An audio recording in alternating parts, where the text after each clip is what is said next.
넌 정해진 사주팔자대로 살아라, 물로 흘러가는 대로 살아라 같은 소리 하고 앉아요. 신이 벌어다주는 돈만 바르고 사는 사람들이 무당이 아니에요. 이 현대 무당들도 열심히 기도하고 영업하고 광고하고 돈 벌고 있잖아요. 근데 무당이 그런 거라면 저는 안 한다는 겁니다. 별로 하고 싶지가 않습니다.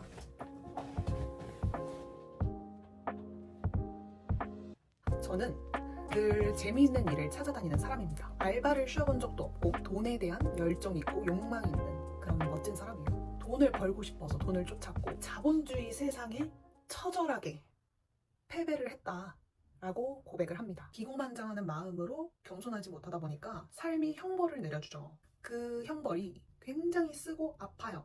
그런 형벌이 굉장히 쓰지만 저한테는 지금 최고의 약이 돼서 건강한 저를 만들어준 거죠. 제가 무당까지 찍었다는 표현은 지옥층, 지하 300층까지 찍었다는 표현과도 같습니다. 여러분 핑거 프린세스라는 말 아세요? 저는 아직도 이 말이 잊혀지지가 않아요. 저한테 진짜 똑똑한 친구 소찌라는 애가 있어요. 소찌 안녕? 이 영상 보고 있니? 그 친구는 언제나 제 호기심을 명쾌하게 풀어주고 간결하게 심플하게 알려주는 친구였어요. 아는 게 많은 그 친구가 멋있기도 했고 물어보면 대답해주는 게 재밌기도 했죠. 근데 어느 날 또 소찌한테 별것도 아닌 걸로 제가 질문을 했어요. 마치 엄마의 사랑이 어디까지인지 시험하는 듯한 그 4살, 5살 어린 아이 마냥 계속해서 쓰잘데기 없는 반복 질문을 했었죠. 그렇게 티키타카가 오고 가던 중에 한 침묵이 5초 정도 지났을까? 순간적으로 공기의 흐름이 살짝 바뀌는 것을 느꼈습니다. 그리고 소찌가 한마디 한 게 너 핑거 프린세스냐? 검색 좀 해봐 라고 하는 거예요. 그래서 제가 뭐라고 했게요? 그게 뭐야? 라고 했죠. 소찌가 저를 지그시 바라보며 검색 좀 해보라고 라고 말했습니다. 이거 딱 나잖아. 저 굉장히 무안했고 수치스러웠습니다.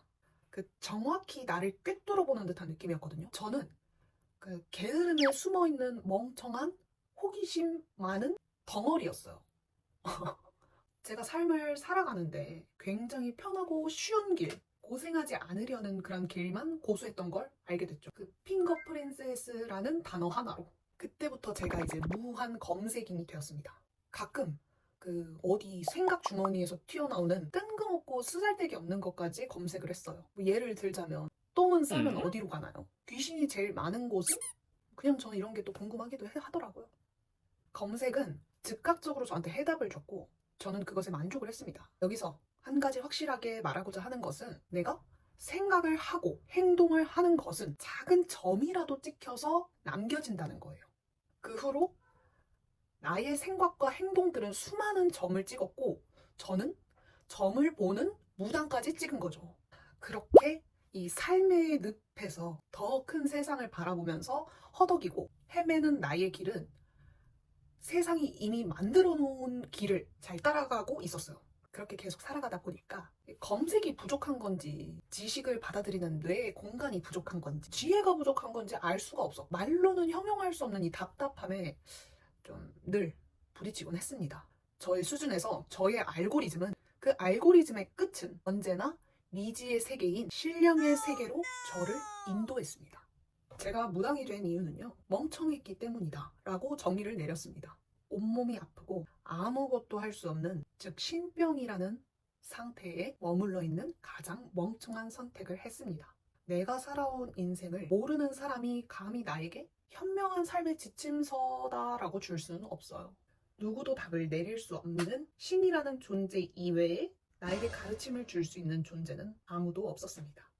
제 자신이 절대 그 자리를 내어줄 생각조차도 못했던 거죠. 가장 힘이 있고 신비스러운 존재를 찾아 나서고 싶었던 그 욕망은 어디서 나왔을까? 왜 책이나 과학, 철학 등이 아닌 보이지 않는 그 세계였을까? 아니 검색하는 것도 배우고 핑거 프린세스도 벗어났으면서 이 삶을 살아가는 데 있어서 내가 왜 아무런 책임도 지지 않는 신을 보고 사는 사람들의 말을 더 믿고 따랐을까? 나의 한계는 왜 이렇게 낮게 측정되었을까? 난 도대체 뭘 몰랐던 걸까? 나는 도대체 왜 흘러가는 대로 사는 것에 희망이 없이 순응하며 살고 있을까? 본론으로 들어가서 제가 서두에 말하고자 했던 이 돈을 벌고자 하는 나의 욕망, 그리고 자본주의 세상 속에서 경제적 자유를 이루고 싶어하는 모두가 고민하고 있을 법한 이야기를 해볼게요. 나는 도대체 무슨 일을 해야 되지? 하고 싶은 일? 해야 할 일? 이 영상은 저를 위한 영상입니다. 나를 위한 게 너를 위한 거. 오케이? 선적 의미의 직업이란 생활을 유지하기 위하여 급료를 받고 자기의 적성과 능력에 따라 한 가지 일에 종사하는 지속적인 사회활동. 나무위키가 정의 내린 직업은 생계를 유지하기 위하여 자신의 적성과 능력에 따라 일정한 기간 동안 계속하여 종사하는 일을 말한다. 누군가의 도움 없이 먹고 살려면 누구든 직업을 가져야 한다. 이건 뒷내용이 왜 저러냐? 이거 마치 적개심이 있는 사람이 써놓은 듯하네요. 누군가 필요로 하기에 그것이 직업인 거죠.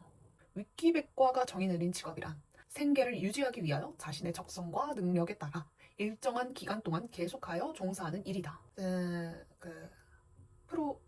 지금부터 제가 말씀드리는 내용은 지극히 개인적인 견해로 말씀드리는 겁니다. 헤르만 헷의 데미안이라는 책에는 이런 구절이 있어요. 우리는 서로를 이해할 수 있지만 오로지 자기 자신에 대해서만 설명할 수 있는 것이다. 직업 찾는 법 첫 번째.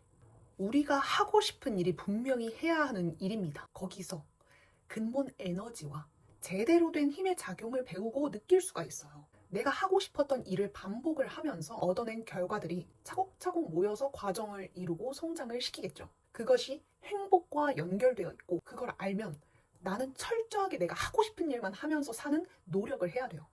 둘째, 가슴이 뛰는 일이 아니라 정신이 머무는 일을 해야 합니다. 내가 마음으로 일을 하는 것이 아니라 내 정신으로 일하는 것을 찾아내야만 하는 거죠. 제가 미용을 했었어요. 고객님 탈색약을 발라주는데 고객님이 너무 두피가 아프다고 하는 거예요. 너무 고통스러워해.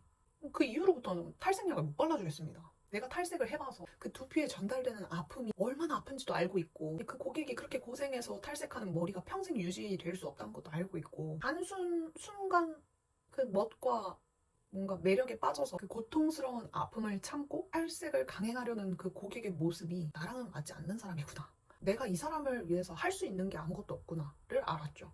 그렇게 미용도 마음으로 일을 하다 보니까 할 수가 없었어요. 이런 내 마음을 정확히 들여다볼 줄 알아야 하고요. 돈을 위해서 참아요. 경력을 쌓고 경험을 통해서 이런 내 감정들이 무뎌지는 선택을 한다면 분명 난 마음을 다해 일을 한 사람인데 결국 나한테 병이 찾아옵니다. 암이든 뇌출혈이든 사고든 우울증이든 간에. 셋째, 독서하는 것. 책 속에 언제나 답이 있습니다. 이 답을 찾을 때까지 책을 읽으면 됩니다. 제가 책이 읽히지가 않아서 손가락으로 글자 한 글자 한 글자씩 짚어가면서 읽은 적이 있어요. 그렇게 끝까지 다 읽었는데도 크게 어떤 울림이나 내용이 좋은지 모르겠더라고요. 근데 또 시간이 조금 지나고 어느 날 무의식에 그 책을 다시 한번 펼쳤습니다. 엄청 술술 읽히는 거예요. 막 길을 헤매고 있었는데 순식간에 그 책에서 답을 찾았고 그때 또 신이라는 존재로부터 나를 더 강하게 만들었습니다.